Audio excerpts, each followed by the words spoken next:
you guys see multiple coins pumping and some staying still or even moving down. This is how the market actually works. And if you have 5 to 7 different assets in your portfolio, you need to understand what I'm saying here, or it's going to be difficult for you. But you need to be clear and you need to be on the right assets to take those gains. Yesterday, we reached the profit target for Aave. So, when you reach near the target, you should be taking your profits and keeping your emotions away. For Aave, and then, as soon as I posted this for IOST, if you're actually looking at that and then the price action, you'll understand when I said take the profit, even though it's only 60% of a target, it's cool to take the profit. This is what you get. We went down like 23%, but right now if you go into that, we went even further down. So the wick here at the bottom is a support there. So if you are looking at that asset, that should help you. Then I posted this one previously, saying this is the target for Cosmos, and I was actually updating this, highlighting we previously posted this setup and now it's breaking up, it's still on the target, and then here we are, we almost reached where we had to.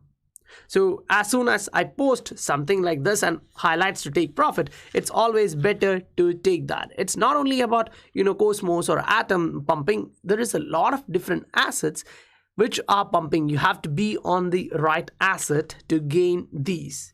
Now, yes, we are all waiting for this. But whenever an asset pumps, the scientific investor strategy on taking profits, right? Where you take the profits and how exactly you actually time the market, where the price slows down and other stuff. You know that stuff. So you don't have to be that kind of, stressful. Now, you have XRP.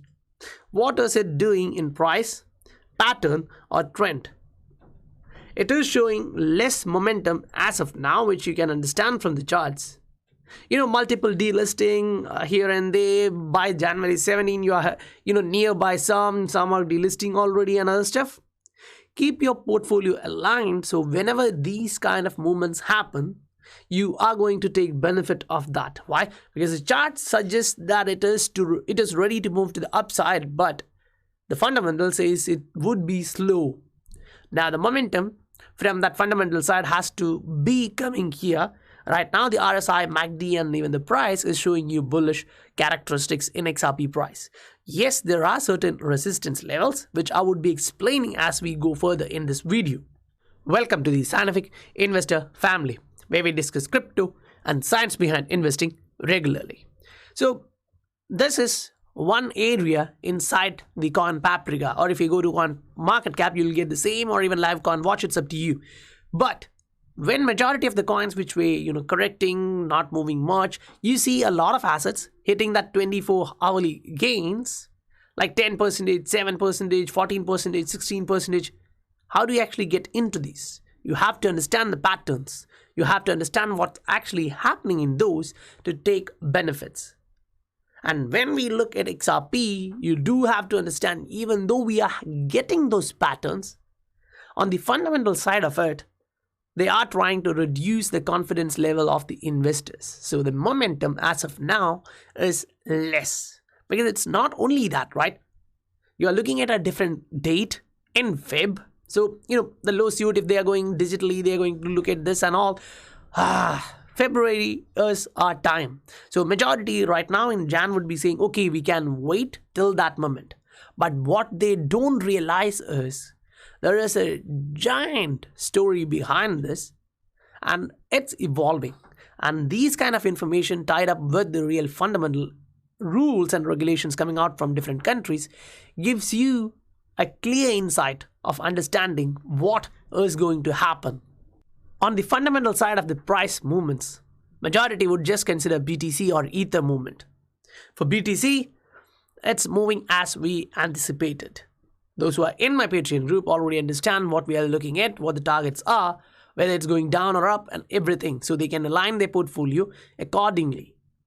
Now, what about other assets which are just pumping, right? If you're looking right now, Cardano is pumping. Yes, those guys who are writing it based on my targets, they understand right now it still has room to run, but it will soon reach its target. So if you're entering in almost like 70% of the target, it's going to be risky for you. Depending upon the spread of your exchange, the profit margin would be less. So always consider entering into any asset when it's breaking out. Breakout trading or pattern trading is really important when you are trading. If you're an investor, you're just positioning yourself at the bottom of a price. Say you see a price, whether it's XRP or any other different asset, and then you move into it. So that's not kind of a big deal which you have to actually go through.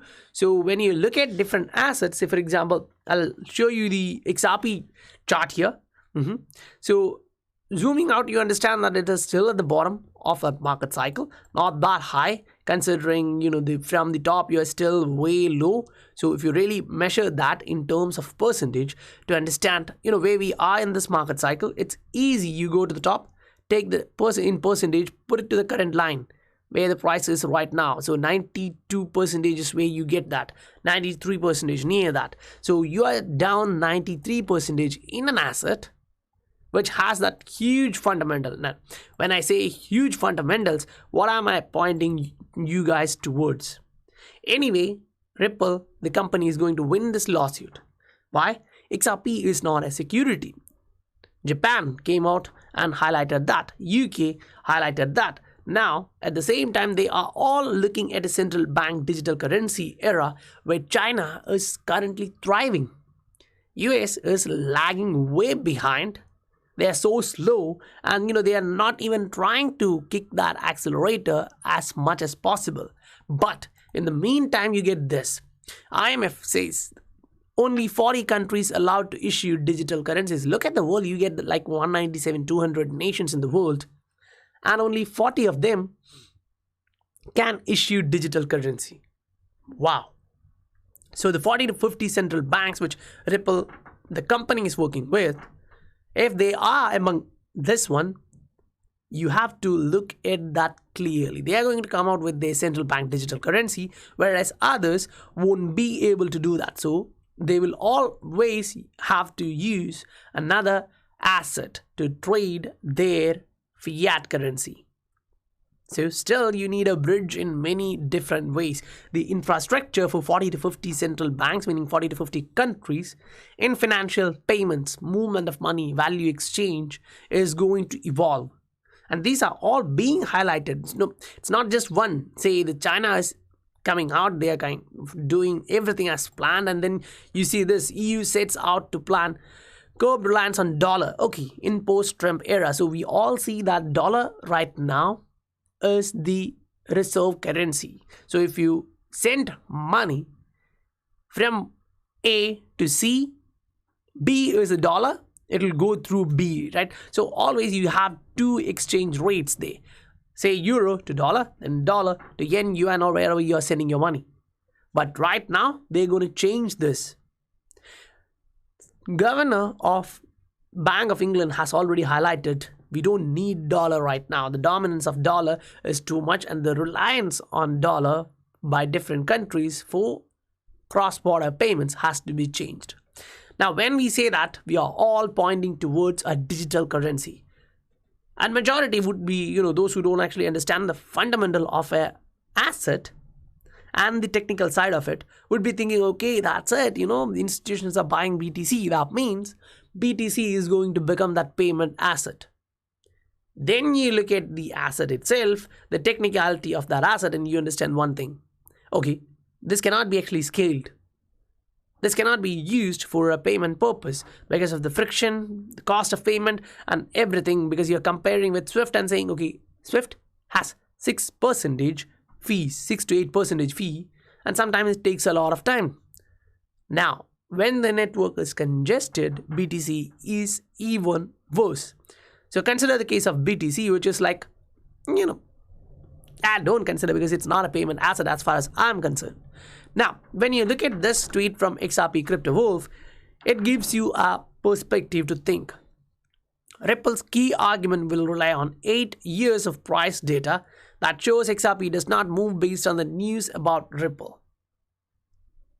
Now you have to digest that properly. When they highlight this, there is stuff which you need to know. Whenever there is a huge partnership announcements and other stuff, the market is not like going crazy. They're not buying it up. They're not increasing the price of that asset just because Ripple, the company, has a new partnership. Even though it's positive for the future, say once they enter into that Ripple net, they understand the benefit of digitalization, then they move into tokenization, they need a bridge asset, they'll use XRP Ledger. This is a long-term play, which is the fundamental of that asset, not Ripple, the company. So when we look at this, that is clear. That means there is a lot of non-disclosure agreements coming to the end, and Ripple, the company, will give that details out. And for those smart guys who would be investing for next 3 years, 5 years, 10 years, they will allocate their positions well at the bottom of this market cycle. Still, right now below 0.3, XRP price is at the bottom of this market cycle. 92% down from the all-time highs. You won't get better than this as an opportunity right now in the market.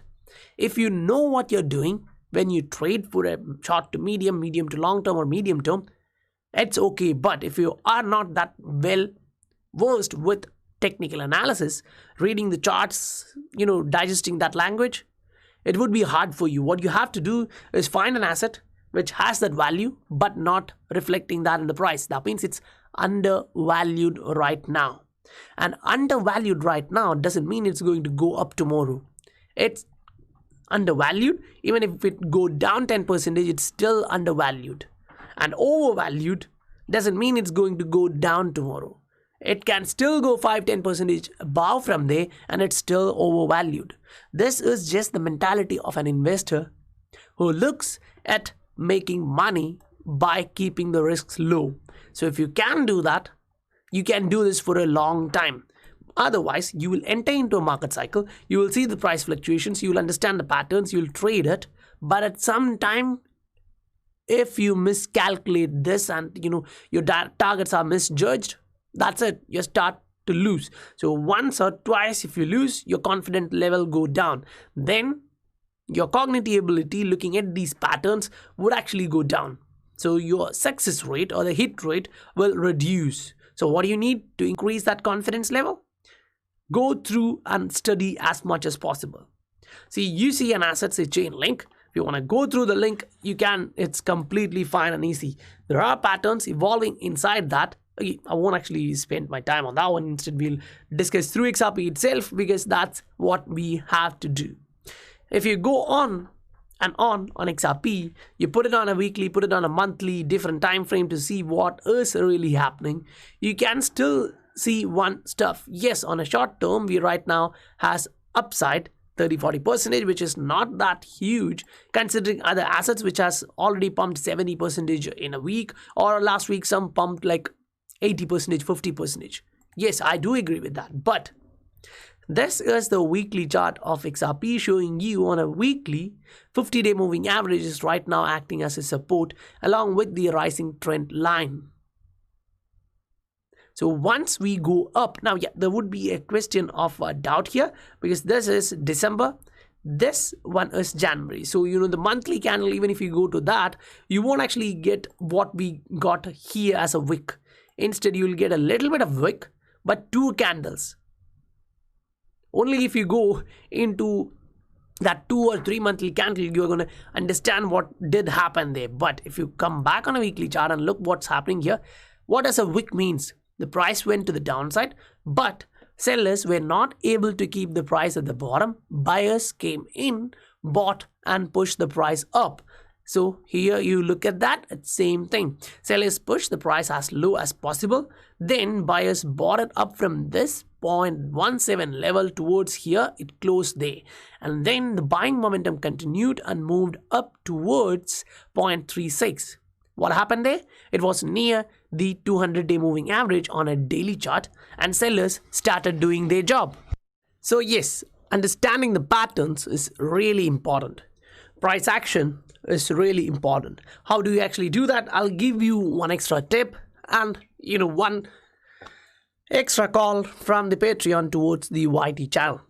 Now, if you look here, what you see here is this is a reversal patterns showing you a double top, double bottom, head and shoulder, inverse head and shoulder, rising wedge, falling wedge. When you see these stuffs, you can be, confused. But now, say for example, this is a rising wedge. So what do you anticipate? Chances are high that the price is going to break to the downside. Now, this is what I shared with my Patreon guys previously, and this is what happened. So, did the price do something similar? So if you understood this pattern, you were already anticipating that the price is going to come down and hit it, right? Here, it did. Now, this is something special for you guys. It's doing something similar. So, if the price is breaking to the upside, understand it, even though it's a bearish pattern, it can still break to the upside. That means the price is going way higher. And if the price is going to break to the downside, you take the measured move from this and then plot it from that area of break, you get the target. That's going to keep the price way, way lower. Now, if you understand these patterns, it's going to be really easy, especially continuation patterns. The falling wedge, after you pump up, you go a little bit down and then you pump massively. This is what's happening right now in many of the assets which I showed you are moving in green right now. So, yes, my patrons were anticipating that, positioning themselves and reaping the benefits right now. Say, for example, Aave. I showed you that we were actually looking at its trend pattern and we reached the target. 60% is not a bad thing. Now 60% is for a weekly guy, but when you position yourself at the bottom, you get like 85 or 90% in Aave right now. Now that's for falling wedge. Now what about bullish rectangle? Yes, you have this in 4 assets right now in top 50. If you go through the chart, different time frames, you'll understand what your targets are. Say 4 hour, which will be short to medium term, daily, medium to long term. Time frame is important. If you are not a guy who are willing to put a position, forget it for a month, 2 or 3, don't ever go for medium trade. But medium trade gives that advantage for you that your risk is so low and you can control your emotion. So it's the same with the bullish pennant. You measure the move, you plot it, you gain it. So that is the breakout trading when you are looking at it. Right now you can see a lot of assets are going in green. That's not bad. Those who are on this pattern have that idea where we are going right now. But there are assets which would be showing you this in a shorter time frame. This is 4-hour chart of Ethereum. Now what if I actually go towards our daily chart of Ether? You will actually see that we went up, we corrected, now we are going back. So if we break this high, then we are moving towards an all-time new high, say 1450, something like that, right? So you plot your long-term chart and then understand this. So when you see an asset is pumping right this, if you go in top 10 to 20 assets, there are other assets which has similar chart patterns and trends to that of Ether. So always understand that. So while you trade, do keep these stuff in your mind. You had an all-time high, corrected back, put one low, went up, then came back, retested this low, and now pumping to the upside. Do look at different time frame charts of different assets. In top 25, top 50, you're going to see a lot of other coins who are doing similar stuff, but right now they are here in the reaccumulation pattern. That means you have room to the upside to here. That means they are running towards the all-time high and you don't want to miss those. Guys, I definitely believe you received time and value. Now, time is important. You're spending 20 minutes here. That means you should be receiving value for that. And I try my level best to accommodate as much as possible in here. And those who want to get these trading setups and benefit from that can look at the Patreon. Now, we are above 500 patrons. All of them are happy. There is a question, there is an answer, there is an opportunity, they are getting profits. If there is change in targets, I inform you. You jump out, price goes down, you get to buy lower. That's buying the dip. If you want to do that, you can always look at the link in the description for Patreon. And if you want to join, don't delay. You can join as soon as possible because the charge will be on every first of a month. So if you are joining right now, join in, say, if you want to join in a diamond tier, join in a platinum right now. Then next month first, upgrade. If you want to join in platinum, join on premium and then upgrade on the first. You can do the same for everything. Now the Telegram alerts for these buy calls are coming from the Telegram channels, which would be starting from 3rd tier. Now, yes, those who are in the basic tiers get this after 20 or 30% after the breakout. Some I do post, say if I see 5 to 8 assets which are going to break out on that day, I would post all the 8 in Telegram and 2 or 3 in the Patreon too, so that the basic members also get that ability to trade breakout and make the maximum profit in some of the asset at least. So guys, I'll meet you on the next video. Bye for now.